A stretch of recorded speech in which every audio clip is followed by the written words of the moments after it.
Chapter 6. The Street.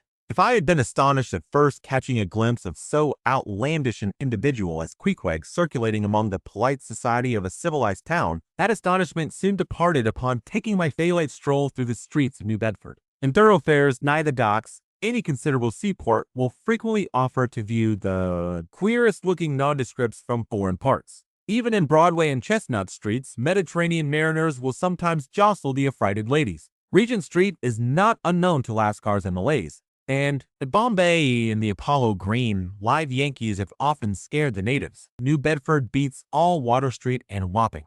In these last-mentioned haunts you see only sailors. But in New Bedford, actual cannibals stand chatting at street corners, savages outright, many of whom yet carry on their bones unholy flesh.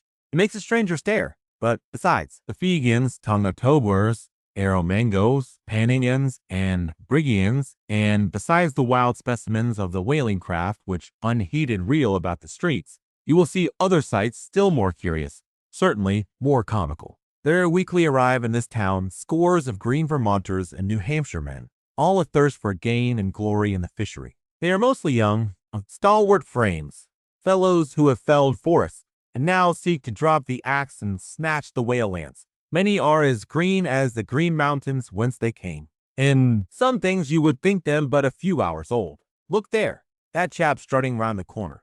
He wears a beaver hat and swallow-tailed coat, with a sailor belt and sheath knife. Here comes another with a sou'wester and a bombazine cloak. No town-bred dandy will compare with a country-bred one. I mean a downright bumpkin dandy, a fellow that, in the dog days, will mow his 2 acres in buckskin gloves for fear of tanning his hands. Now, when a country dandy like this takes it into his head to make a distinguished reputation and joins the great whale fishery, you should see the comical things he does upon reaching the seaport. In bespeaking his sea outfit, he orders bell buttons to his waistcoats, straps to his canvas trousers. Ah, poor hayseed!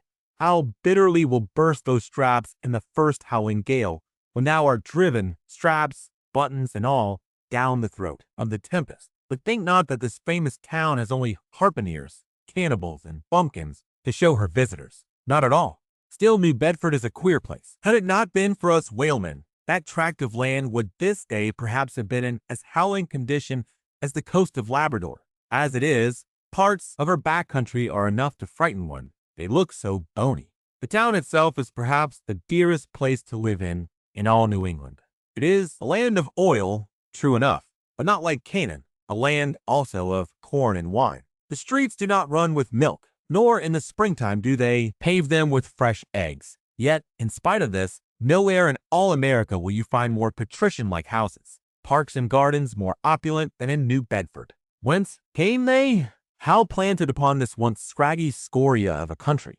Go and gaze upon the iron emblematical harpoons round yonder lofty mansion, and your question will be answered. Yes, all these brave houses and flowery gardens came from the Atlantic, Pacific, and Indian Oceans. One and all, they were harpooned and dragged up hither from the bottom of people, the sea. Can Herr Alexander perform a feat like that? In New Bedford, fathers, they say, give whales for dowers to their daughters, and portion off their nieces with a few porpoises apiece. You must go to New Bedford to see a brilliant wedding, for, they say, they have bores of oil in every house, and every night recklessly burn their lamps in spermaceti candles.